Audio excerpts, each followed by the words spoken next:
नमस्कार विद्यार्थी मित्रांनो, मी मंजिरी शशिकांत गायकवाड आपणा सर्वांचं स्वागत करते नवनीत प्रबोधिनी या युट्यूब चॅनलवरती.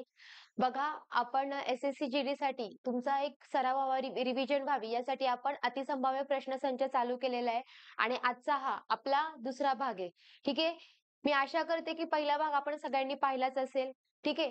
पहिल्या भागामध्ये आपण काही प्रश्न घेतले होते, आपण काही करंट अफेअर्सचे घेतले होते, इतिहासाचे घेतले होते, तसेच आपण विज्ञानाचेही प्रश्न घेतले होते. हे सगळे प्रश्न काढण्यामागचं कारण एवढंच आहे, अतिसंभाव्य प्रश्न म्हणजे आपणही गॅरंटी देऊ शकत नाही की आपल्या ह्याच्यातले प्रश्न येतीलच. परंतु हे प्रश्न काढण्यामागचं कारण असं आहे, तुम्हाला लास्ट लेक्चरमध्ये सुद्धा सांगितलं होतं बघा, की ज्यावेळी तुम्हाला एखादा प्रश्न येईल किंवा इथे जो प्रश्न आहे त्या प्रश्नाच्या रिलेटेड तुम्ही अजून माहिती शोधा, त्याच्या रिलेटेड अभ्यास करा. जे काही आधी येऊन गेलेले प्रश्न आहेत PYQ मधले, त्यातले सुद्धा क्वेश्चन ह्याच्यामध्ये टाकले होते. लास्ट लेक्चरमध्ये सुद्धा टाकले होते आणि आजच्या लेक्चरमध्ये सुद्धा टाकलेले आहेत. त्याच्या रिलेटेड तुम्ही अभ्यास करा. तो अभ्यास केल्यानंतर तुमच्याकडे अगोदरच तुमचा ऑलरेडी अभ्यास झालेला आहे, परंतु त्याच्या रिलेटेड जर अजून तुम्ही माहिती बघण्याचा किंवा माहिती काढण्याचा जर प्रयत्न केला, तर तुम्हाला तुमचा म्हणजे परीक्षेच्या दृष्टीने जर एखादा प्रश्न आला तर तुम्हाला लवकर टॅकल करता येईल. ठीक आहे. तर चला आता सुरू करूयात. हा आपला पहिला प्रश्न. बघा, पहिला प्रश्न काय आहे? डॅश डॅश हा जगातील सर्वात वेगवान महासंगणक आहे. ठीक आहे. जगातील सर्वात वेगवान महासंगणक विचारला गेलाय. ठीक आहे. ऑप्शन बघा, फ्रंटियर महासंगणक, फुगाकू महासंगणक, समिट महासंगणक आणि लुमी महासंगणक. ठीक आहे. तर जगातील सर्वात मोठा महासंगणक कोणता आहे रे? तो फ्रंटियर महासंगणक आहे. ठीक आहे. कोणता आहे फ्रंटियर महासंगणक? हा कोणत्या देशाचा आहे? तर तो आहे अमेरिकेचा. फ्रंटियर महासंगणक हा आहे अमेरिकेचा. ठीक आहे. बघा, जे पहिले 5 महासंगणक आहेत आपल्या जगामधले, ते महासंगणक बघा, इथे आपण ते महासंगणक घेतलेत आणि ते महासंगणक कोणत्या कोणत्या देशांचे आहेत ते सुद्धा बघूयात. बघा, पहिल्या क्रमांकाचा आहे फ्रंटियर. फ्रंटियर कुठल्या देशाचा आहे? तर तो फ्रंटियर हा अमेरिका देशाचा आहे. त्यानंतर दुसरा फुगाकू, जो जपान देशाचा आहे. त्यानंतर लुमी, फिनलँडचा. त्यानंतर चौथा समिट, जो अमेरिकेचाच आहे. आणि पाचवा सिएरा, हा सुद्धा अमेरिकेचा आहे. म्हणजे बघा, जगातले जे 5 महासंगणक आहेत त्यातील 3 संगणक हे फक्त अमेरिकेचे, 3 संगणक हे अमेरिकेचेच आणि राहिलेले 2 दुसऱ्या आणि तिसऱ्या क्रमांकाचा फुगाकू आणि लुमी. फुगाकू हा जपानचा आहे आणि लुमी हा फिनलँडचा आहे. ठीक आहे. तुम्ही व्यवस्थित लक्षातही ठेवू शकता. जगात असणारे 5 महासंगणक, पहिले 5 महासंगणक, त्याच्यातला 1 नंबरचा हा अमेरिकेचा आहे. कोणता? फ्रंटियर. त्याच्यानंतर 2 नंबरचा आणि 3 नंबरचा म्हणजे फुगाकू आणि लुमी, जपान आणि फिनलँड. आणि त्याच्यानंतर शेवटचे 2 म्हणजे चौथा आणि 5व्या क्रमांकाचा हे सुद्धा अमेरिकेचेच आहेत. ठीक आहे. व्यवस्थित लक्षात राहू शकतं आणि लवकर लक्षात राहण्यासारखे. त्यानंतर बघा, सर्व जिल्ह्यात 5G, सर्व जिल्ह्यात 5G सुरू झालेले पहिले राज्य कोणते? ठीक आहे. 5G इंटरनेट, इंटरनेट सेवा जी आपण बघतो आता, पहिली 3G होती, त्यानंतर 4G आली, आता 5G आली, कालांतराने 6G सुद्धा येईल. तर आपल्या भारतामधला असा कोणता जिल्हा आहे की ज्या संपूर्ण जिल्ह्यामध्ये काय आहे, 5G सेवा सुरू केलेली आहे? ठीक आहे. मग बघा, कुठे येतो तो, म्हणजे कोणत्या राज्यामध्ये येतो तो जिल्हा? महाराष्ट्र, केरळ, तमिळनाडू आणि गुजरात. तर कोणत्या राज्यामधला आहे? गुजरात. ठीक आहे. म्हणजे बघा, सर्व जिल्ह्यामध्ये 5G सुरू झालेले असे राज्य कोणते आहे? तर ते आहे गुजरात राज्य. ठीक आहे. पुढे बघा काय, त्याच्यानंतर त्याच्याबद्दलची थोडीशी माहिती घेतली आहे. सर्व जिल्ह्यात 5G सुरू झालेले पहिले राज्य हे गुजरात आहे. ठीक आहे. त्यानंतर अल्ट्रा फास्ट 5G ऑफर करणारे पहिले विमानतळ हे कोणते आहे? तर बंगळुरू विमानतळ. ठीक आहे. विमानतळावरती अल्ट्रा फास्ट 5G सेवा पुरवणार आहे हे पहिलं कोणतं आहे? पहिलं विमानतळ आहे. कोणतं? बंगळुरू. त्यानंतर 5G चा स्वीकार करणारा जगातील पहिला देश कोणता आहे? दक्षिण कोरिया. ठीक आहे. म्हणजे 5G या तंत्रज्ञानाचा, या इंटरनेट तंत्रज्ञानाचा वापर स्वीकार करणारा जगातला पहिला देश कोणता येतो? तर तो कोणता येतो? दक्षिण कोरिया येतो. ठीक आहे. त्यानंतर जगातील सर्वात मोठे 5G नेटवर्क असलेला देश कोणता आहे? म्हणजे संपूर्ण जगामध्ये किंवा सर्वात मोठं 5Gचं जाळं असणारा देश कोणता आहे? तर तो कोणता आहे? चीन. ठीक आहे. ह्या 2 मध्ये तुमचं कन्फ्युजन होऊ शकतं. 5G स्वीकारणारा पहिला देश, स्वीकारणारा म्हटलं तर पहिला देश घ्यायचा दक्षिण कोरिया, आणि सर्वात जास्त 5Gचं जाळं असणार किंवा 5G पसरणारं देश विचारला तर तो कोणता घ्यायचा? चीन घ्यायचा. ठीक आहे. त्याच्यानंतर पुढे बघा, खालीलपैकी कोण वाकाटक राजवंशाचे संस्थापक आहे? ठीक आहे, इतिहासावरचा प्रश्न विचारला गेलेला आहे. ऑप्शन बघा, विंध्य शक्ती, शिवस्वती, कान्हा आणि प्रवरसेन पहिले. तर वाकाटक घराण्याचे संस्थापक कोण येतात? तर विंध्य शक्ती. ठीक आहे, बघा, वाकाटक व आणि विंध्य शक्ती व वरून लक्षात ठेवायचं, वाकाटक विंध्य शक्ती म्हणजे वाकाटक राजवंशाचे संस्थापक कोण आहेत? तर विंध्य शक्ती. बघा, सातवाहन साम्राज्याच्या अस्तानंतर वाकाटकांच्या सत्तेचा महाराष्ट्रात उदय झाला. म्हणजे वाकाटकांची सत्ता येण्याच्या अगोदर महाराष्ट्रामध्ये कोणाची सत्ता होती? तर ती सातवाहनांची सत्ता होती. ठीक आहे, अजिंठा लेण्यांमध्ये वाकाटकांना वाकाटक वंशकेतू असे म्हटले आहे. वायुपुराण व बिदर ताम्रपटातून विंध्य शक्ती याला वाकाटक घराण्याचा संस्थापक म्हटलेलं आहे. ठीक आहे, ह्याच्यामध्ये एवढं जरी लक्षात ठेवलं, तुम्हाला आता काय करायचंय, जे काही वेगवेगळे घराणे होऊन गेलेले आहेत आपल्या इतिहासामधले, जसे वाकाटक झालं, त्याच्यानंतर आपण सातवाहन घराणे झालं, त्याच्यानंतर अजून बरेच घराणे आहेत, ते सगळे घराणे काढायचे. ठीक आहे, त्या घराण्यांचे संस्थापक किंवा असा एखादा राजा पाहायचा की ज्याने काहीतरी अद्भुत कार्य केलेले, त्या सगळ्यांची माहिती तुम्हाला पाठ करायची किंवा लिहून काढायची आणि लक्षात ठेवायची. ठीक आहे, त्यानंतर बघा पुढचा प्रश्न, G20 शिखर परिषद 2024 कोणत्या देशात आयोजित करण्यात आलेली आहे? ठीक आहे, ऑप्शन 1 भारत, 2 इटली, 3 ब्राझील आणि 4 इंडोनेशिया. तर 2024 ची G20 शिखर परिषद ही कुठे भरणार आहे रे? तर ती ब्राझील मध्ये भरणार आहे. ठीक आहे, मग बघा आता, म्हणजे अजून ती झालेली नाहीये, पण 2024 ची ती नियोजित आहे की 2024 ची ही G20 शिखर परिषद ही ब्राझील देशामध्ये भरणार आहे.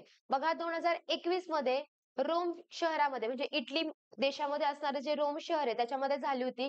त्यानंतर 2022 साली इंडोनेशियातील बाली या ठिकाणी झालं होतं. त्यानंतर 2023 गेल्या वर्षी आपल्या भारतामध्ये झाली होती G20 ची शिखर परिषद. त्याच्यावरती सुद्धा प्रश्न विचारला जाऊ शकतो की 2023 साली G20 शिखर परिषद ही कोणत्या देशामध्ये भरली होती किंवा भारतातील कोणत्या शहरामध्ये होती? तर कुठे? नवी दिल्ली, भारत. हे लक्षात ठेवायचं. 2023. 2024 नियोजित आहे, ब्राझीलमध्ये होणार आहे. त्यानंतर 2025 ची सुद्धा नियोजित केलेली आहे, ती दक्षिण आफ्रिकेमध्ये होणार आहे. ठीक आहे, जरी झाली नसेल तरी त्यांचे ऑलरेडी ते डिक्लेअर झालेले आहे, ते नियोजित आहे, त्यांचं नियोजन झालेलं आहे की ह्या वर्षी इथे इथे होणार आहे. तर ते नियोजन जरी झालेलं असेल तरी सुद्धा ते लक्षात ठेवायचे. TCSच्या एक्झाम मध्ये ह्याचे प्रश्न विचारले जातात. जरी त्या गोष्टी झालेल्या नसतील आणि होणार असतील तरी त्यांचे प्रश्न विचारले जातात. पुढचा प्रश्न बघा, कागिद नृत्य हे डॅश डॅश संबंधित आहे. नृत्याचा प्रश्न विचारला गेलेला आहे. ठीक आहे, आपल्याला नृत्य प्रकार सुद्धा करायचे आहेत. कोणत्या राज्याचा कोणता नृत्य प्रकार आहे हे सुद्धा प्रश्न तुम्हाला करावे लागणार. बघा, जैनांशी, बौद्धांशी, ख्रिस्तींशी आणि हिंदूंशी. तर कागिद नृत्य हे बौद्धांशी संबंधित आहे. म्हणजे बौद्ध जातीचे जे लोक आहेत त्यांच्याशी संबंधित ते लोक कागिद हे नृत्य करतात. तुम्ही बघा, हे चित्रामध्ये दाखवले ह्या प्रकारचं. आपण बरेचसे हिंदी चित्रपट वगैरे पाहिले असेल, हिंदी पिक्चर्स, तर त्या पिक्चर मध्ये आपण बऱ्याचशा पिक्चरची बघतो जी शूटिंग आपल्या ईशान्येकडच्या राज्यांमध्ये झालेली असते. त्या ठिकाणी आपण गाण्यांमध्ये म्हणा किंवा त्या शूटिंग मध्ये आपण ह्या प्रकारचं नृत्य केलेलं आपण पाहिलेलंच असेल. ठीक आहे, बघा, कागिद हा एक बौद्ध सण आहे जो उत्तर भारताच्या काही भागांमध्ये विशेषतः सिक्कीम मध्ये आयोजित केला जातो. ठीक आहे, म्हणजे सिक्कीम मध्ये असणारे जे बौद्ध लोक आहेत त्यांचा हा कागिद सण आहे आणि त्या सणामध्ये ते लोक हे कागिद नृत्य करतात. ठीक आहे, तिबेटियन कॅलेंडरच्या 10व्या महिन्याच्या 28व्या 29व्या दिवशी कागिद नृत्य केले जाते. सहसा डिसेंबरच्या सुरुवातीला हे नृत्य केले जाते. ठीक आहे, कोणतं? तर कागिद नृत्य बौद्ध धर्माशी संबंधित आहे आणि कुठे केले जातं? तर ते बघा, कुठे केलं जातं? सिक्कीम मध्ये. ठीक आहे, राज्य सुद्धा लक्षात ठेवायचं.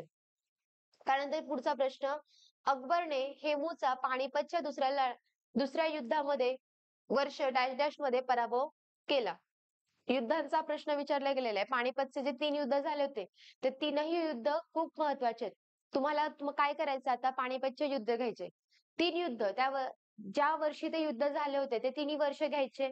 ठीक आहे, त्याच्यानंतर ते युद्ध कोणाकोणामध्ये झालते, कोणत्या 2 व्यक्तींमध्ये झालते ते युद्ध सुद्धा तुम्हाला करायचे. त्याच्यानंतर त्याच्यामध्ये जिंकलं कोण होतं आणि पराभवही कोणाचा झाला होता या सगळ्या गोष्टी सुद्धा तुम्हाला लिहून काढायच्यात. परीक्षेच्या दृष्टीने फार महत्वाच्या आहेत. तर बघा, ऑप्शन 1556, 1539, 1526 आणि 1530. तर पानिपतचे दुसरं महायुद्ध कधी झालं रे? 1556. आणि त्याच महायुद्धामध्ये अकबरने काय केलं तर हेमूचा पराभव केला होता. ठीक आहे. बघा आता, अकबर 1556 ते 1605 हा त्यांचा कालावधी होता. हुमायूनने अफगाणांकडून दिल्लीचा पुन्हा ताबा मिळवला. त्याच्या मृत्यूनंतर अकबर गादीवर आला.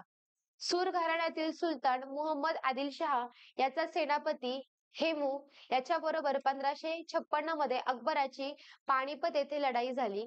अकबराने हेमूच्या सैन्याचा पराभव केला आणि हीच ती पानिपतची दुसरी लढाई होय. ठीक आहे. बघा आता इथं काय दिलं आपल्याला, की हुमायून आला होता. ठीक आहे. हुमायूनच्या मृत्यूनंतर अकबर गादीवर आला. तुम्हाला घराणे विचारले जातात, ते घराणे सुद्धा करायचे. पहिला हुमायून, हुमायूनच्या मृत्यूनंतर कोण आला? अकबर. आणि अकबराचं लढाई कोणाबरोबर झाली? तर जो सूर घराण्याचा जो सुलतान होता मोहम्मद, त्याचा हा आदिलशाह, मोहम्मद आदिलशाह, त्याचा सेनापती कोण होता? हेमू. हेमू बरोबर त्याची लढाई झालेली आणि तीच लढाई आपल्या इतिहासामध्ये पानिपतची दुसरी लढाई म्हणून ओळखली जाते. ठीक आहे. पुढे बघा, बेरी-बेरी मुख्यतः डॅश डॅशच्या कमतरतेमुळे होतो. विज्ञानाचा प्रश्न विचारला गेलाय. ठीक आहे. Vitamin A, vitamin B1, vitamin D, vitamin C. तर बेरी-बेरी हा रोग कशामुळे होतो रो? Vitamin B1. ठीक आहे. बघा, बेरी-बेरी कसं लिहितो आपण? बेरी-बेरी. ठीक आहे. हा बी, फर्स्ट बी वरून लक्षात ठेवायचा, हा व्हिटॅमिन बी मुळे होतं. व्हिटॅमिन बी पण कोणता? Vitamin B1. ठीक आहे. हे लक्षात ठेवायचं.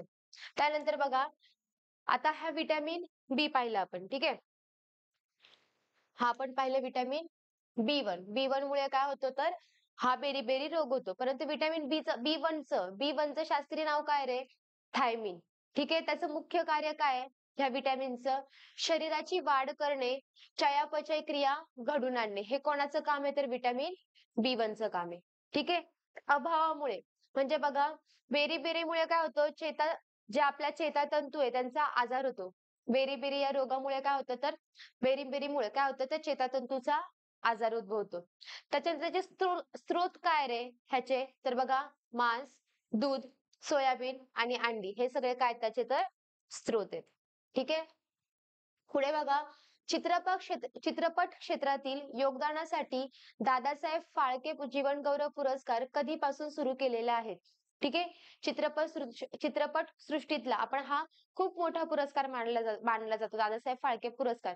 तर आपल्याला या पुरस्कारांवरती प्रश्न विचारला गेलाय. तर तो पुरस्कार कोणत्या वर्षीपासून देण्यास सुरुवात केलेली आहे? तर बघा, ऑप्शन काय? 1974, 1972, 1969 आणि 1960. तर कधीपासून दिला जातो? 1969 पासून हा पुरस्कार दिला जातो. कोणता? दादासाहेब फाळके पुरस्कार. ठीक आहे. भारतीय चित्रपट क्षेत्रातील सर्वोच्च पुरस्कार. ठीक आहे. आता याच्यावरती प्रश्न असाही विचारला जाऊ शकतो, की भारतीय चित्रपट क्षेत्रातील सर्वोच्च पुरस्कार कोणता? ठीक आहे. आता बघा, चित्रपट क्षेत्रामध्ये वेगवेगळ्या प्रकारचे पुरस्कार जाहीर केले जातात. परंतु भारतातील सर्वोच्च पुरस्कार कोणता असं विचारलं, की त्याचं उत्तर काय घ्यायचं? दादासाहेब फाळके. ठीक आहे. हे लक्षात ठेवायचं, की चित्रपट सृष्टीतील सर्वोच्च पुरस्कार कोणता येतो? तर तो दादासाहेब फाळके येतो. बघा, आणि सुरुवात कधी झाली? 1969 ला. त्याच्यानंतर दादासाहेब फाळके यांच्या जन्मशताब्दी वर्षी म्हणजे त्यांचं जन्मशताब्दीचं वर्ष होतं, त्या वर्षी ह्या पुरस्काराची स्थापना केली किंवा त्या पुरस्काराची सुरुवात झालेली दिसते. त्याच्यानंतर स्वरूप, ह्या पुरस्काराचं स्वरूप काय रे? तर बघा, 10 लाख रुपये, सुवर्ण कमळ आणि शाल देण्यात येते. ठीक आहे. जसं आपण ह्याच्या अगोदर सुद्धा कशाचं तरी पाहिलं होतं आपण. त्याच्यामध्ये पण असंच सांगण्यात आलं होतं आणि ह्याच्यामध्ये सुद्धा 10 लाख रुपये आणि सुवर्ण कमळ आणि शाल देण्यात येते. ठीक आहे. पहिल्या विजेत्या, पहिला दादासाहेब फाळके पुरस्कार विजेत्या कोण आहेत? खूप इम्पॉर्टंट, खूप महत्वाचं आहे. तर त्या कोण आहेत? देविका राणी, ज्यांना 1969 ला ज्या वर्षी हा पुरस्कार देण्यास सुरुवात झाली, त्याच वर्षी, पहिल्याच वर्षी देविका राणी यांना हा पुरस्कार मिळाला होता. त्याच्यानंतर आत्ताचं करंटचं. ठीक आहे. 51 वा दादासाहेब फाळके कोणाला मिळाला? तर रजनीकांत यांना, साऊथचे ऍक्टर्स आहेत, हिंदीमध्ये सुद्धा त्यांनी काम केले, बॉलिवूडमध्ये. त्याच्यानंतर 52 आशा पारेख यांना आणि 53 वहिदा रेहमान यांना, आता रिसेंटली जाहीर झालेला वहिदा रेहमान यांना 53 दादासाहेब फाळके पुरस्कार जाहीर झालेला आहे. प्रश्न विचारला जाऊ शकतो, की 53 दादासाहेब फाळके पुरस्कार हा कोणाला जाहीर झालेला आहे? हे तीनही ऑप्शन येऊ शकतात. ह्याच्यामध्ये अमिताभ बच्चन सुद्धा येऊ शकतात, त्यांना सुद्धा जाहीर झालेलं आहे. ठीक आहे. त्याच्यामुळे ही सगळी नावं तुम्हाला व्यवस्थित करायची, की कोणाला कोणत्या वर्षीचा आणि कितवा मिळालेला आहे. ठीक आहे. बघा आता पुढचा प्रश्न. सिंधू, गंगा आणि ब्रह्मपुत्रा या नद्यांनी आणलेल्या गाळाच्या साठ्यामुळे डॅश डॅश तयार होते.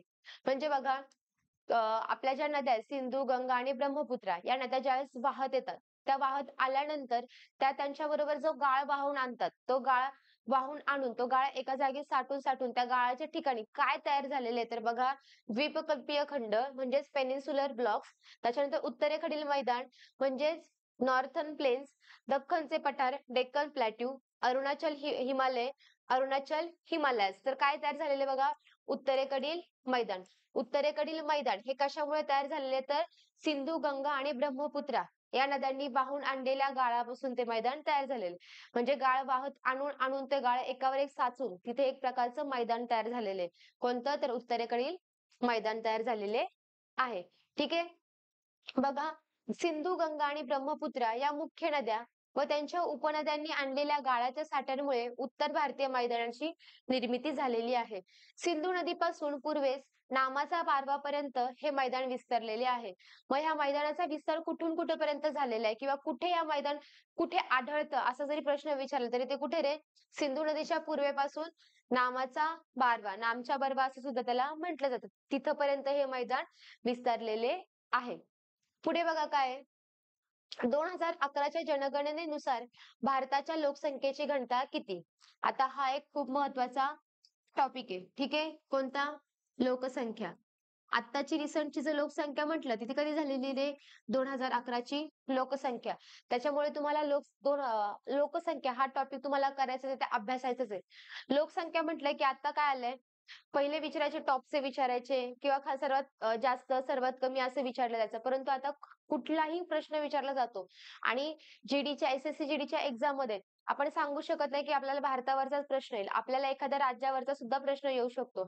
असं नाही की आपल्या महाराष्ट्रावरचाच येईल. आपल्याला इतरही आपले जे काही राज्य आहेत आपल्या भारतामधले, त्या भारतामधल्या कोणत्याही वरती आपल्याला लोकसंख्येचा प्रश्न येईल. त्याच्यामुळे तिथला व्यवस्थित अभ्यास करायचा आहे. तर बघा इथं आपल्याला प्रश्न काय विचारलाय रे, तर भारताची आपली लोकसंख्येची घनता किती 2011च्या जनगणनेनुसार. तर बघा, पहिला ऑप्शन 282 प्रति वर्ग किलोमीटर, दुसरा 296 प्रति वर्ग किलोमीटर, तिसरा 256 प्रति वर्ग किलोमीटर आणि चौथा 310 प्रति वर्ग किलोमीटर. तर आपल्या भारताच्या लोकसंख्येची घनता किती रे, तर 382. ठीक आहे. त्याच्यानंतर बघा, त्याच्यानंतर आता लोकसंख्येची घनता आपली ही 382 आहे. परंतु सर्वाधिक लोकसंख्येची घनता कोणत्या राज्यामध्ये आणि सर्वात कमी लोकसंख्येची घनता कोणत्या राज्यामध्ये आढळते हे आपण बघूयात. तर बघा, सर्वाधिक लोकसंख्येची घनता भारतामधील दिल्लीमध्ये आढळते. त्याच्यानंतर दुसऱ्या क्रमांकाला चंदीगड आणि तिसऱ्या क्रमांकाला काय आहे, पद्दुचेरी येतं.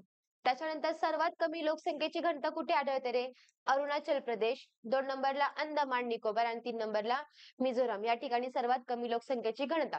आता लोकसंख्येची घनता म्हणजे काय रे, तर बघा 1000 चौरस किलोमीटर, 1000 चौरस किलोमीटर अंतर्गत किती लोक राहतात, 1000 चौरस किलोमीटर अंतर्गत किती लोक राहतात, त्या एरियामध्ये 1000 चौरस किलोमीटर मोजलं जातं. त्या 1000 चौरस किलोमीटर एरियामध्ये किती लोक राहतात त्याच्यावरून त्याची घनता ठरवली जाते. त्याच्यामुळे सर्वाधिक लोकसंख्येचं राज्य विचारलं तर दिल्ली आणि सर्वात कमी लोकसंख्येची घनता, सॉरी, सर्वात जास्त लोकसंख्येची घनता दिल्लीमध्ये आणि सर्वात कमी लोकसंख्येची घनता ही अरुणाचल प्रदेशमध्ये. ठीक आहे.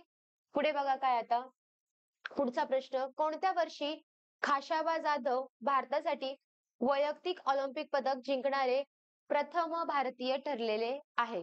ठीक आहे. खूप महत्वाचा प्रश्न आहे आणि आपल्या भारतासाठी पहिलं ऑलिम्पिकचं वैयक्तिक पदक आणणारे एकमेव आणि पहिले व्यक्ती होते ते कोणते, तर खाशाबा जाधव. ठीक आहे. ऑप्शन बघा, 1956, 1952, 1960 आणि 1948. तर कधी 1952 मध्ये. ठीक आहे. 1952 मध्ये ऑलिम्पिकच्या स्पर्धा झाल्या, त्याच्यामध्ये त्यांनी ते पदक आणलं होतं. हेलेन्सिकी 1952 मध्ये हेलेन्सिकी या ठिकाणी झालत्या. हेलेन्सिकी येथे 1952च्या उन्हाळी ऑलिम्पिक मध्ये कांस्य पदक जिंकणारे कुस्तीपटू. ठीक आहे. ते कोणत्या खेळाशी संबंधित आहे तुम्हाला नाव नाव सुद्धा देतात. एखाद्या खेळाडूचं नाव दिलं जातं आणि तो खेळाडू कोणत्या खेळाशी संबंधित आहे, अशा प्रकारचे सुद्धा तुम्हाला प्रश्न विचारले जातात. तर खाशाबा जाधव हे कोणत्या खेळाशी संबंधित आहेत, तर ते कुस्ती या खेळाशी संबंधित होते. वैयक्तिक ऑलिम्पिक पदक जिंकणारे पहिले भारतीय खेळाडू ठरले आणि 1984 मध्ये एका रस्ते अपघातामध्ये त्यांचा मृत्यू झाला. कधी? 1984 मध्ये. ठीक आहे. त्याच्यानंतर बघा पुढे, एक्झिम बँक ऑफ इंडिया तिचे कार्य कोणत्या वर्षापासून सुरू केलेले आहे? आता हा बँकवरचा प्रश्न आहे. ठीक आहे. Exim bank, export import bank of India, त्याचीच काय विचारली आहे तुम्हाला, तर कार्य कधी सुरू केले, त्याची स्थापना विचारली गेलेली आहे. तर 1976, 1978, 1980 आणि 1982. तर एक्झिम बँकेची स्थापना ही 1982 ला झालेली दिसते. ठीक आहे. पुढे बघा आता, Exim bank, export import bank of India, त्याचा लॉंग फॉर्म आहे. एक्झिम बँकेचा long form export import bank of India. कायदा बघा, आयात निर्यात बँक ऑफ इंडिया कायदा 1981, म्हणजे 1981 च्या कायद्यानुसार या बँकेची स्थापना 1982 ला झालेली. स्थापना 1982, मुख्यालय दिल्लीमध्ये, सॉरी, मुख्यालय मुंबईमध्ये. ही बँक उत्पादने आणि सेवांच्या विस्तृत श्रेणीद्वारे उद्योग वाढीचे इंजिन म्हणून काम पाहते. यामध्ये तंत्रज्ञानाची आयात आणि निर्यात, उत्पादन विकास, निर्यात उत्पादन, निर्यात विपणन, परदेशी गुंतवणूक यांचा समावेश आहे. ठीक आहे. एक्झिम बघा, आपण नावातच एक्सपोर्ट इम्पोर्ट, आपल्याला परदेशाशी आपण ज्या काही गोष्टी आपल्याला एक्सपोर्ट करायच्या, आयात निर्यात करण्यासाठी आपल्याला ही बँक काय करते, मदत करत असते. ठीक आहे. नावातच ते, त्याच्यामुळे जास्त काही अवघड नाहीये लक्षात ठेवण्यासारखं. त्याच्यानंतर बघा, खालीलपैकी कोणत्या सातवाहन राजाचे वर्णन त्रिसमुद्र तोय पीतवाहन असे केले जाते? हा सुद्धा इतिहासावरचा प्रश्न आहे. सातवाहन घराणे, ह्या सातवाहन घराण्यातील कोणता असा राजा आहे की ज्याचं वर्णन त्रिसमुद्र तोय पीतवाहन असे केले जाते? तर बघा, शिवस्कंद, दुसरा गौतमीपुत्र सातकर्णी, यज्ञश्री आणि सिमुक. तर त्रिसमुद्र तोय पीतवाहन असं वर्णन कोणत्या राजाचं केलं होतं, तर गौतमीपुत्र सातकर्णी. ठीक आहे. हा सातवाहन घराण्याचा खूप महत्वाचा राजा मानला जातो. सातवाहन राजाने सातवाहन सत्तेचे पुनरुज्जीवन केले. या राजाने, हा जो राजा, ह्या राजाने काय केलं होतं, सातवाहन सत्तेचे पुनरुज्जीवन केलं होतं.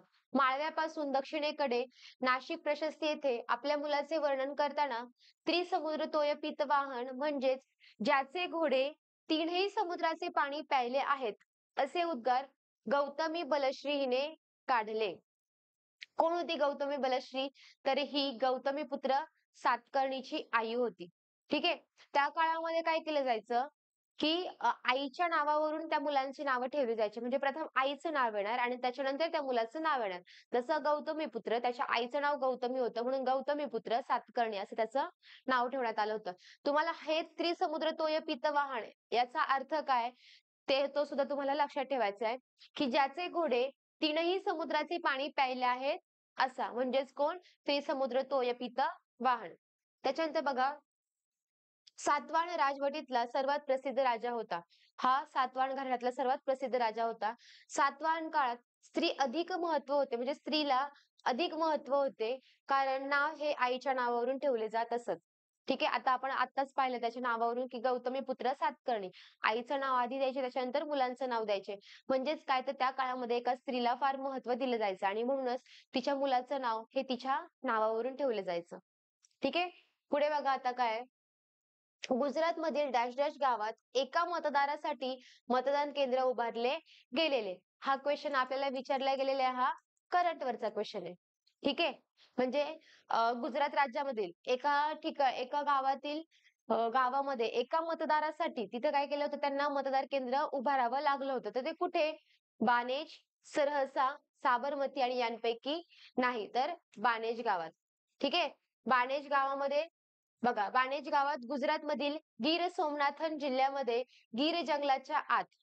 ठीक आहे. तुम्हाला जंगलही विचारलं जाऊ शकतो, गावही विचारलं जाऊ शकतं किंवा राज्यही विचारलं जाऊ शकतं.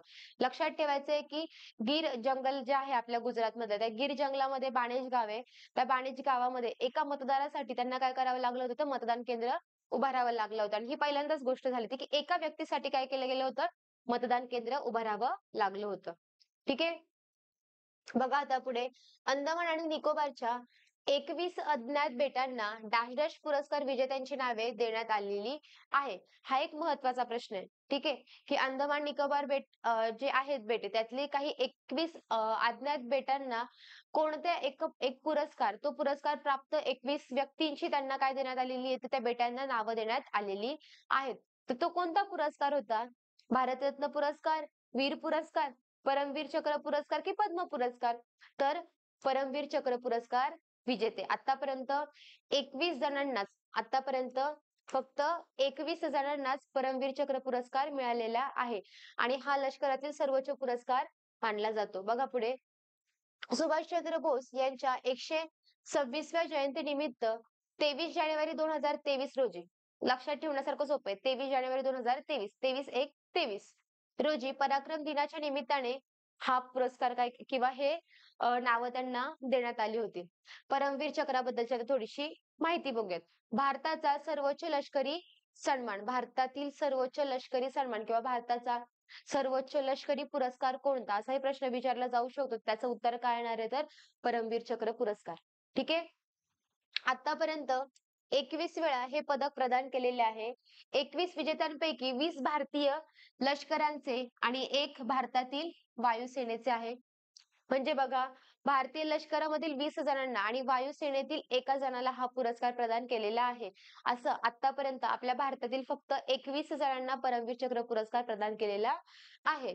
पहिले परमवीर चक्र विजेते म्हणजे पहिला पहिला परमवीर चक्र पुरस्कार हा कोणाला मिळाला रे, तर कुमाऊ रेजिमेंटचे मेजर सोमनाथ शर्मा यांना पहिला परमवीर चक्र पुरस्कार मिळालेला आहे. ठीक आहे, हे नाव सुद्धा लक्षात ठेवायचं. पुढे बघा, के कामराज आंतरराष्ट्रीय विमानतळ कोठे आहे? विमानतळांवरचा प्रश्न विचारलाय. पटना, वाराणसी, हैदराबाद की चेन्नई? तर बघा, के कामराज आंतरराष्ट्रीय विमानतळ हे चेन्नईमध्ये आहे. ठीक आहे, म्हणजेच के कामराज हे, बघा आता, जयप्रकाश नारायण, आता आपल्या भारतामध्ये काही महत्वाचे आंतरराष्ट्रीय विमानतळ घेतलेत आणि त्या म्हणजे आपल्या भारतामध्ये असणारे काही महत्वाचे आंतरराष्ट्रीय विमानतळ त्यांची नावे आणि ते विमानतळ कुठे आढळते हे आपण बघितलं. आता बघा, जयप्रकाश नारायण आंतरराष्ट्रीय विमानतळ हे पटनाला आहे. त्यानंतर नेताजी सुभाषचंद्र बोस आंतरराष्ट्रीय विमानतळ कलकत्तामध्ये, राजीव गांधी आंतरराष्ट्रीय विमानतळ हैदराबाद, लाल बहादूर शास्त्री आंतरराष्ट्रीय विमानतळ वाराणसी आणि अहिल्यादेवी होळकर आंतरराष्ट्रीय विमानतळ हे इंदोरला. हे महत्वाचे, ह्यांच्या सगळ्यामध्ये तुम्हाला कन्फ्युजन होतं. बऱ्याचशा प्रश्नांमध्ये किंवा बऱ्याचशा परीक्षांमध्ये असं विमानतळांवरचे तुम्हाला प्रश्न विचारले गेलेले आहेत. त्याच्यामुळे त्याच्यावर सुद्धा अभ्यास करायचा आहे. प्रश्न पडला तर आपल्याला चुकायला नको. भारतात राष्ट्रीय पतंग सप्ताह डॅश डॅश महिन्यात पाळला जातो. ठीक आहे, पतंग सप्ताह भारतामध्ये कोणत्या महिन्यात पाळला जातो? मे, जुलै, ऑगस्ट आणि जानेवारी. तर कोणत्या रे, तर तो जुलै महिन्यामध्ये पाळला जातो. ठीक आहे, त्याच्यानंतर पुढे बघा, जुलै 2023 मध्ये नीती आयोगाने प्रसिद्ध केलेल्या निर्यात तयारी निर्देशांक 2022 नुसार अव्वल ठरलेले राज्य कोणते? तर कोणते बघा, पहिलं ऑप्शन केरळ, गुजरात, तमिळनाडू आणि कर्नाटक. तर कोणतं अव्वल ठरलेलं राज्य कोणतं आहे रे, तर ते तमिळनाडू आहे. त्याच्यानंतर पुढचा, ज्या काही भारत सरकारच्या योजना असतात म्हणजे केंद्र सरकारच्या योजना असतात किंवा त्या योजना काही काही योजना ह्या वेगवेगळ्या डिपार्टमेंटने जाहीर केलेल्या असतात, तर त्या योजना सुद्धा तुम्हाला करायच्याच आहे. आणि आपल्या भारतामध्ये आता खूप महत्वाच्या योजना आपल्या केंद्र सरकारने किंवा माननीय पंतप्रधान नरेंद्र मोदीजी यांनी चालू केलेल्या, तर त्या योजनांचा सुद्धा अभ्यास करा. ऑस्ट्रेलियातील हॅरिस पार्क भागाचे नाव डॅश डॅश असे केलेले आहे. ऑस्ट्रेलियामध्ये हॅरिस पार्क असा एक भाग आहे. त्या भागाला नाव आपल्या भारताच्या नावावरून दिले गेलेले. तर ते कोणतं बघा, little India, great India, red India आणि यांपैकी नाही. तर त्याचं उत्तर काय रे, लिटिल इंडिया. म्हणजे ऑस्ट्रेलियातील हॅरिस पार्क भागाचे नाव आता लिटिल इंडिया असे केलेले आहे. त्याच्यानंतर बघा, पुढचा प्रश्न काय आहे, आशियातील सर्वात उंच राष्ट्रीय ध्वजाचे अनावरण कोणाच्या हस्ते करण्यात आले आहे? आशिया खंडातील सर्वात मोठा किंवा सर्वात उंच राष्ट्रीय ध्वज हा कुठे येतो रे, तर हा आपल्या भारतात येतो. हा कुठे येतो, आपल्या भारत देशामध्ये येतो. पण ह्या राष्ट्रीय ध्वजाचं आताच नुकतंच झालेले ह्या राष्ट्रीय ध्वजाचे अनावरण कोणी केले रे, तर बघा, पहिला ऑप्शन नरेंद्र मोदी, दुसरा नितीन गडकरी, तिसरा अमित शहा आणि चौथा निर्मला सीतारामन. ठीक आहे. सगळे आपले जे काही केंद्रीय कॅबिनेट मंत्री आहेत तेच आहेत सगळे. पंतप्रधान आहेत, त्याच्यानंतर आपले रस्ते मंत्री जे आहेत, रेल्वे वाहतूक मंत्री, त्याच्यानंतर अमित शहा जे आपले गृहमंत्री, निर्मला सीतारामन ज्या काही आपल्या अर्थमंत्री आहेत. ह्या सगळ्यांची नावं दिलीत. ह्याच्यामध्ये तुम्हाला कन्फ्युजन होऊ शकतं. कारण बऱ्याचशा ठिकाणी पाहिलं तर उद्घाटन करायला नरेंद्र मोदी सुद्धा असतात आणि अमित शहा सुद्धा असतात. काही ठिकाणी नितीन गडकरी सुद्धा असतात, तर काही ठिकाणी निर्मला सीतारामन सुद्धा असतात.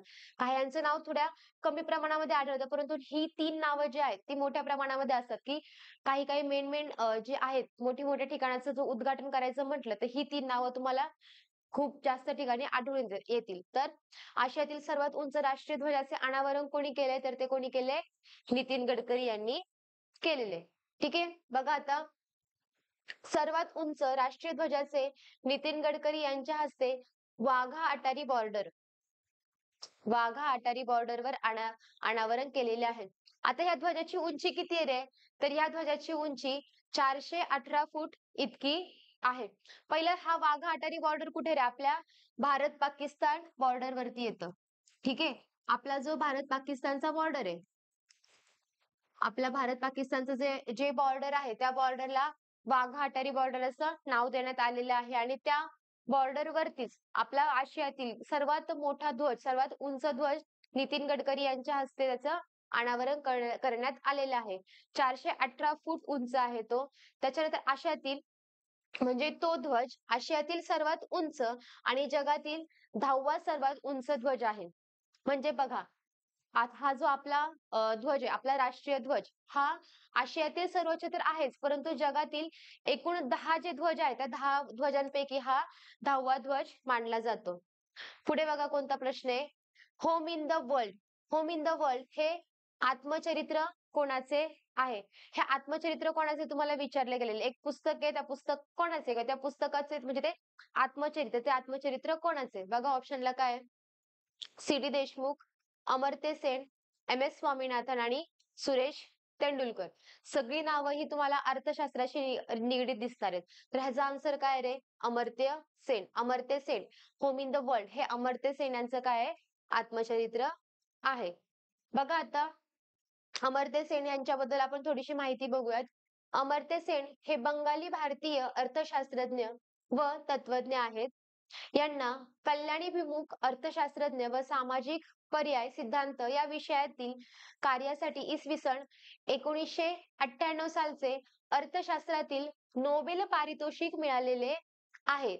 त्याच्यानंतर गरिबी, आरोग्य, शिक्षण, मानवी विकास आणि एकूणच मानवी कल्याण त्यांच्या विचाराचा गाभा होता. म्हणजे मानवी कल्याणाच्या दृष्टीने त्यांनी अभ्यास केला होता आणि त्यांचा जो काही विचार होता तो मेन काय होता, तर की मानवी कल्याण. त्या दृष्टीने त्यांनी अर्थशास्त्रामध्ये खूप महत्त्वाचं कार्य केलेलं आहे आणि त्याच कार्यासाठी त्यांना नोबेल पारितोषिक सुद्धा मिळालेलं आहे. ठीक आहे. त्यांचं आत्मचरित्र सुद्धा तुम्हाला लक्षात ठेवावं लागेल. पुढचा प्रश्न काय आहे? पहिली Vande Bharat express dash dash मार्गावरती धावली. आत्ताच्या ह्याच्यामधला खूप महत्त्वाचा प्रश्न आहे. प्रत्येक राज्यामध्ये आता वंदे भारत एक्सप्रेस धावतीये. आपण जसं म्हणतोय की आता ज्या आपल्या ह्याच्यामध्ये ज्या ट्रेन आहेत त्याच्यापैकी ही काय आहे? सुपर फास्ट एक्सप्रेस आहे. कमी वेळामध्ये आपण कोणत्याही ठिकाणी पोहोचू शकतो. कोणती एक्सप्रेस आहे ती? वंदे भारत एक्सप्रेस. तर ती वंदे भारत एक्सप्रेस भारतामध्ये पहिली कुठून कुठे धावली? तर बघा ऑप्शन वाराणसी ते दिल्ली, दिल्ली ते कलकत्ता, वाराणसी ते कलकत्ता आणि मुंबई ते दिल्ली. तर पहिली वंदे भारत एक्सप्रेस ही वाराणसी ते दिल्ली या मार्गावरती धावलेली दिसून येते. बघा आता त्याच्याबद्दलची थोडीशी माहिती घेतलेली आपण पहिल्या वंदे भारत एक्सप्रेस बद्दलची. पहिली वंदे भारत एक्सप्रेस 15 फेब्रुवारी 2019 मध्ये वाराणसी ते दिल्ली या मार्गावरती धावली. 15 फेब्रुवारी डेट सुद्धा तुम्हाला लक्षात ठेवायची. 15 फेब्रुवारी 2019 रोजी वाराणसी ते दिल्ली पहिली वंदे भारत एक्सप्रेस. वंदे भारत ट्रेनची निर्मिती पंतप्रधान नरेंद्र मोदी यांच्या मेक इन इंडिया या संकल्पनेतून करण्यात आलेली आहे. आपल्या पंतप्रधानांचं स्वप्न आहे की मेक इन इंडिया. त्यांनी ही संकल्पना ठेवलेली मेक इन इंडिया. म्हणजेच बघा जसं आपल्या आपल्या ह्याच्यामध्ये बरेचसे क्रांतिकारक होऊन गेले. त्यांनी संकल्पना मांडली होती की स्वराज्य. स्वराज्यामध्ये निर्माण करणाऱ्या स्वदेशी स्वदेशी ही संकल्पना म्हणजे प्रत्येक गोष्ट ही स्वदेशी बनावटीची असली पाहिजे. त्याचप्रमाणे नरेंद्र मोदींची ही मेक इन इंडिया ही संकल्पना आहे. म्हणजेच भारतामध्ये काही कोणत्याही गोष्टी जरी झाल्या तरी त्या मेक इन इंडिया त्यांचं आपण भारतामध्ये निर्माण करू शकतो. जर त्या गोष्टी बाहेर देशामध्ये जर निर्माण होऊ शकतात किंवा त्यांची निर्मिती बाहेर देशामध्ये होऊ शकते. तर आपल्या भारतामध्ये का नाही होऊ शकत? जर त्याची निर्मिती आपल्या भारतामध्ये होऊ लागली, तर आपल्या भारतीय लोकांना रोजगाराची संधी उपलब्ध मिळणार आहे. ठीक आहे, रोजगाराची संधी उपलब्ध भेटणार आहे. जे आपले काही युवा पिढी असेल, जे काही तरुण आहेत, जे काही बेरोजगार आहेत, त्यांना रोजगार सुद्धा मिळणार आहे.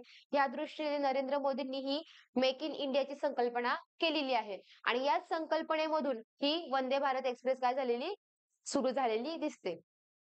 ही भारतातील ही भारतीय बनावटीची पहिली सेमी हाय स्पीड आहे. बघा आता सांगितलं मेक इन इंडिया म्हणजेच काय भारतीय बनावटीची. ही भारतामध्येच बनलेली आहे. कोणती एक्सप्रेस तर वंदे भारत एक्सप्रेस. 15 फेब्रुवारी 2019 रोजी पंतप्रधान नरेंद्र मोदी यांनी भारतातील पहिल्या वंदे भारत एक्सप्रेसला नवी दिल्ली रेल्वे स्थानकावरती हिरवा झेंडा दाखवून तिचं उद्घाटन केलं होतं. ठीक आहे. नवी दिल्लीवरून ती एक्सप्रेस सुरू झाली होती. नवी दिल्ली ते वाराणसी या मार्गावर देशातील पहिली वंदे भारत ट्रेन धावली. ही होती आपली Vande Bharat train. Make in इंडियामध्ये पाहिलं तर आपण बरेचसे आपले लढाऊ विमान सुद्धा आपल्या नरेंद्र मोदींनी यांच्या मेक इन इंडिया या संकल्पनेतून लढाऊ विमान सुद्धा आपल्या भारतामध्ये केलेले आहेत. बरेचसे लढाऊ विमान हे तेजस जर पाहिलं, तेजस विमान हे सुद्धा आपल्या भारतीय बनावटीचं आहे. अशाच खूप महत्त्वाच्या अजून गोष्टी ज्या काही आपल्या भारतीय बनावटीच्या आहेत, त्या सुद्धा परीक्षेच्या दृष्टीने फार महत्त्वाच्या आहेत. त्यांचा सुद्धा थोडं सर्च करा, त्यांच्याबद्दल थोडा अभ्यास करा. ठीक आहे. पुढचा प्रश्न बघा. बौद्ध धर्माची पहिली परिषद डॅश डॅश येथे भरली. हा सुद्धा इतिहासावरचा प्रश्न आहे. ज्यावेळी सम्राट अशोकांचं होतं, सम्राट अशोक होते, त्याच्यावरती ज्यावेळेस युद्ध झालं होतं अशोकचं कलिंगचं युद्ध, त्या युद्धानंतर जी काही हानी झाली होती, त्या हानीनंतर त्यांनी काय केलं होतं तर त्यांनी लढाई वगैरे सगळं सोडून दिलं होतं सम्राट अशोक यांनी आणि त्यांनी बौद्ध धर्म स्वीकारला होता. बौद्ध धर्म स्वीकारल्यानंतर मग त्यांच्यानंतर काय झालं होतं बौद्ध धर्माच्या परिषदा त्यांनी सर्वत्र संपूर्ण जगभरामध्ये काय बौद्ध धर्माचा प्रसार करण्यास सुरुवात केली. त्याच्यानंतर बौद्ध धर्माची परिषदही भरवली गेली होती. तर तीच पहिली परिषद ही कोठे भरली होती असा आपल्याला प्रश्न विचारला गेलाय. तर बघा, पहिला प्रश्न वैशाली, दुसरा राजगृह, तिसरा पाटलीपुत्र आणि चौथा कुंडलवन. तर पहिली बौद्ध परिषद ही कुठे भरली होती रे? तर ती राजगृह या ठिकाणी झालेली होती. ऑप्शन मध्ये बघा, वैशाली, राजगृह, पाटलीपुत्र आणि कुंडलवन असं आहे. ह्या चारही ठिकाणी बौद्ध धर्माची परिषद ही झालेली होती. परंतु कोणत्या ठिकाणी ही कितवी झाली होती हे तुम्हाला लक्षात ठेवायचंय. म्हणून ऑप्शन पण असेच टाकले की तुम्ही कन्फ्युज होणार. त्याच्यामुळे व्यवस्थित करायचं आपल्याला आणि तोंडपाठच करायची की कोणती परिषद कोणत्या ठिकाणी झाली होती. असं नाही की तुम्हाला पहिलीच विचारली जाऊ शकते, तुम्हाला चौथीही विचारली जाऊ शकते, तिसरी विचारली जाऊ शकते. बघा, भगवान बुद्धांच्या निर्वाणानंतर राजगृह येथे बौद्ध धर्माची पहिली परिषद भरली. वैशाली येथे दुसरी, पाटलीपुत्र येथे तिसरी आणि कुंडलवन या ठिकाणी चौथी. ह्या सगळ्या तुम्हाला लक्षात ठेवायचंय. वैशाली दुसरी, त्याच्यानंतर पाटलीपुत्र तिसरी आणि कुंडलवन चौथी. अशा ह्या पहिल्या चार ह्या तुम्हाला लक्षात ठेवाव्याच लागणार आहेत. त्यानंतर पुढचा प्रश्न बघा.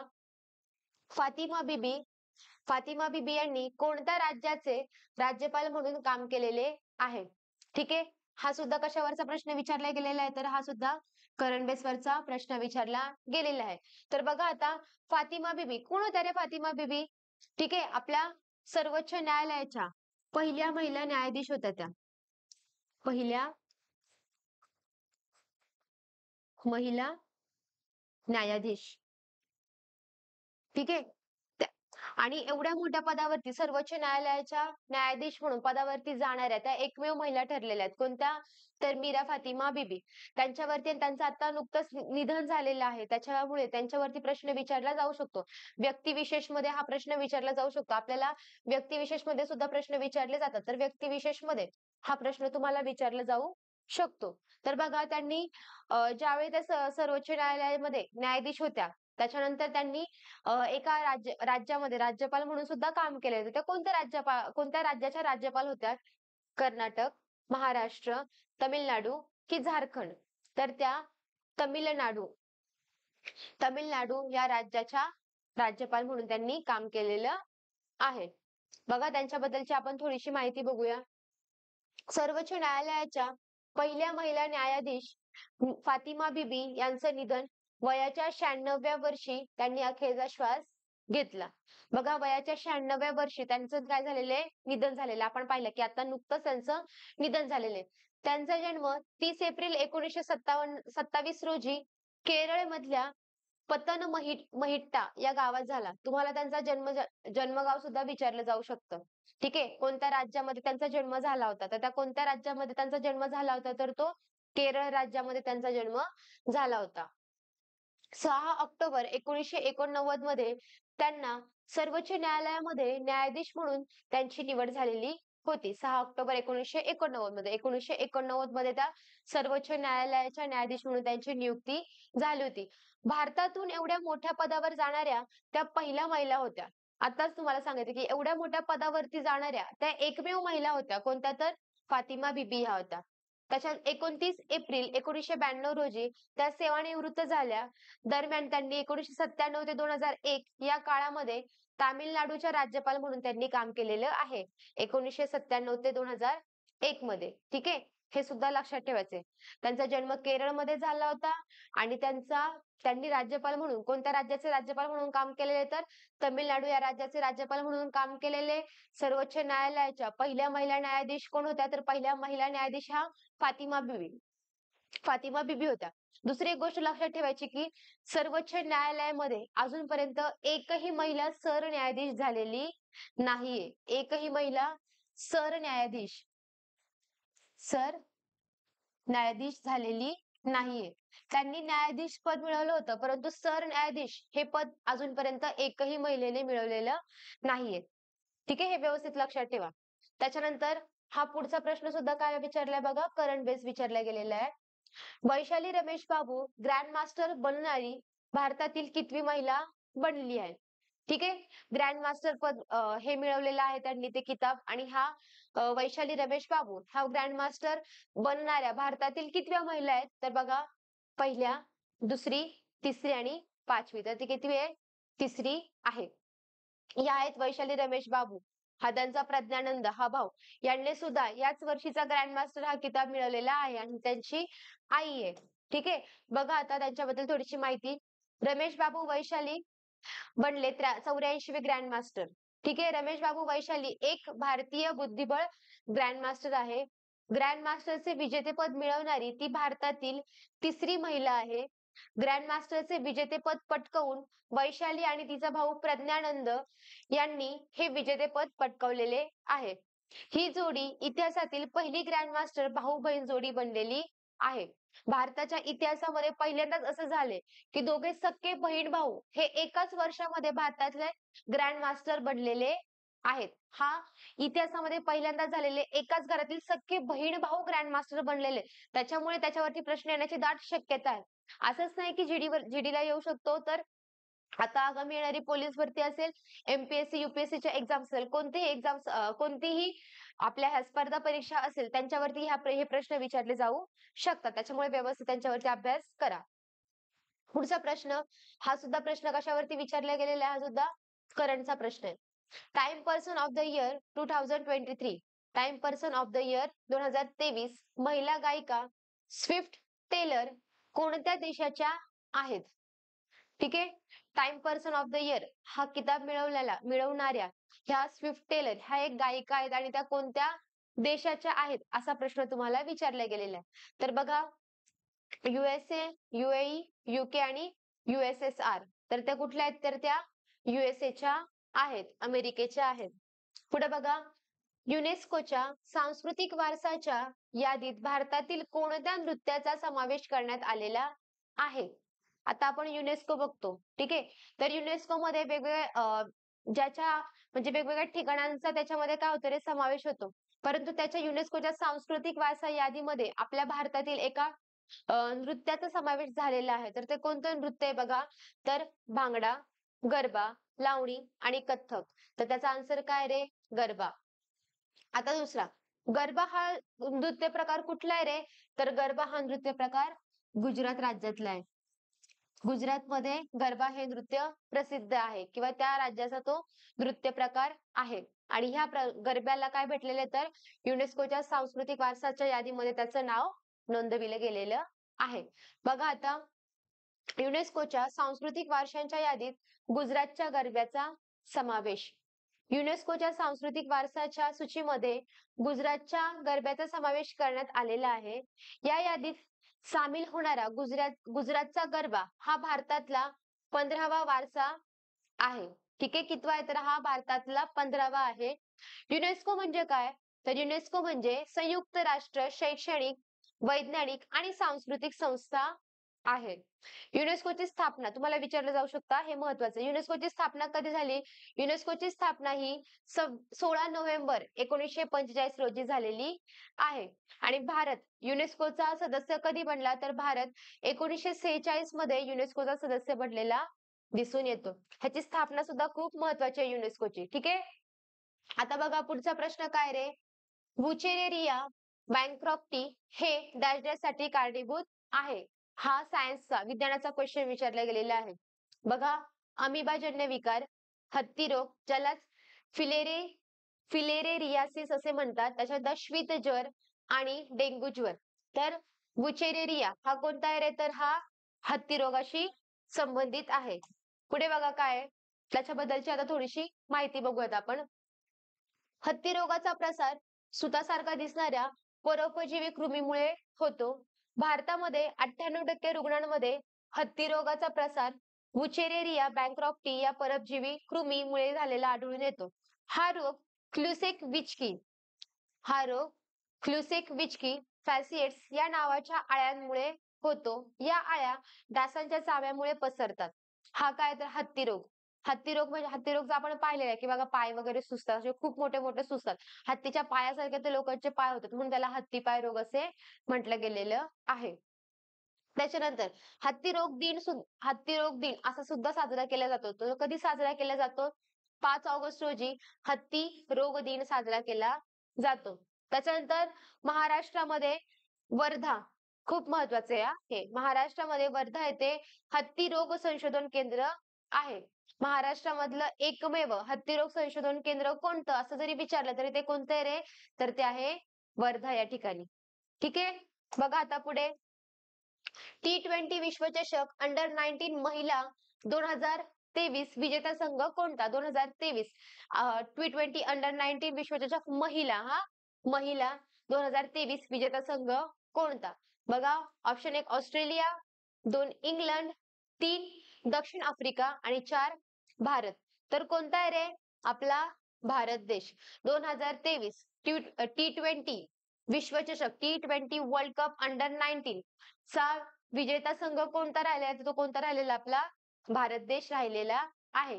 त्याची कर्णधार कोण होती? तर कर्णधार शेफाली वर्मा ही राहिलेली. आणि कोणत्या ठिकाणी ही स्पर्धा पार पडली होती? तर दक्षिण आफ्रिकेमध्ये ही स्पर्धा पार पडली होती.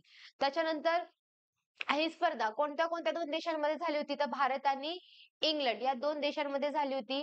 विजेता संघ भारत आणि उपविजेता संघ हा इंग्लंड ठरलेला आहे. ह्या सगळ्या गोष्टी तुम्हाला लक्षात ठेवायच्या आहेत. पुढे बघा काय आहे? भारत सरकारचे आदिवासी कल्याण मंत्रालय डॅश डॅश मध्ये स्थापन करण्यात आलेले आहे. म्हणजे आपले जे भारत सरकारचं आदिवासी कल्याण मंत्रालय आहे तर त्या आदिवासी कल्याण मंत्रालयाची स्थापना कधी झाली असा तो प्रश्न विचारला गेलेला आहे. तर बघा 1999, 1998, 1995 आणि 1996 मध्ये. तर आदिवासी कल्याण मंत्रालयाची स्थापना ही कधी झालेली आहे तर 1999 मध्ये झालेली दिसून येते. ठीक आहे, बघा काय आदिवासी कल्याण मंत्रालय भारत सरकार याची स्थापना 1999 मध्ये करण्यात आली आहे. तसेच 89व्या घटना दुरुस्ती हे महत्वाचे 89वी घटना दुरुस्ती कायदा 2003 नुसार राष्ट्रीय अनुसूचित जमाती आयोगाची स्थापना करण्यात आलेली आहे. आणि त्याचा कलम कोणता आहे? आता कलम 338 सी हा त्याचा कलम आहे. ठीक आहे, कलम 338 सी हा घटना दुरुस्ती सुद्धा लक्षात ठेवायची. किती घटना दुरुस्ती? 89वी घटना दुरुस्ती 2003. आणि आता त्याचा कलम कोणता आहे? तर कलम 338 सी हा सुद्धा लक्षात ठेवायचा आहे. आदिवासी कल्याण मंत्रालयाची स्थापना कधी झाली तर 1999 मध्ये झाली आणि कोणत्या तर भारत सरकारच्या. ठीक आहे, बघा, आजचे आपले हे 30 प्रश्न झालेले आहेत. प्रत्येक प्रश्न घेऊन प्रत्येक प्रश्नाबद्दल जेवढी मला माहिती सांगता येतेय, जेवढी सांगता आली, तेवढे विश्लेषण मी तुम्हाला केलेले आहे. तुम्हीही त्या प्रश्नांच्या रिलेटेड तुम्हाला जर अजून कोणती माहिती मिळत असेल, तर ती माहिती सर्च करा. फक्त हेच प्रश्न नाही, तर तुम्ही अभ्यास करताय. तर तुमचा अभ्यास ऑलरेडी झालेला आहे. तुम्हाला सांगितलं. आता खरं तर तुम्हाला प्रश्नपत्रिका सॉल्व्ह करण्याची ही वेळ आहे. प्रश्नपत्रिका जर सॉल्व्ह करत असाल, तर त्या प्रश्नाच्या रिलेटेड अजून माहिती, एक्स्ट्राची माहिती शोधा आणि तुमच्या हँडरायटिंगमध्ये तुमच्या नोट्स काढायला शिका.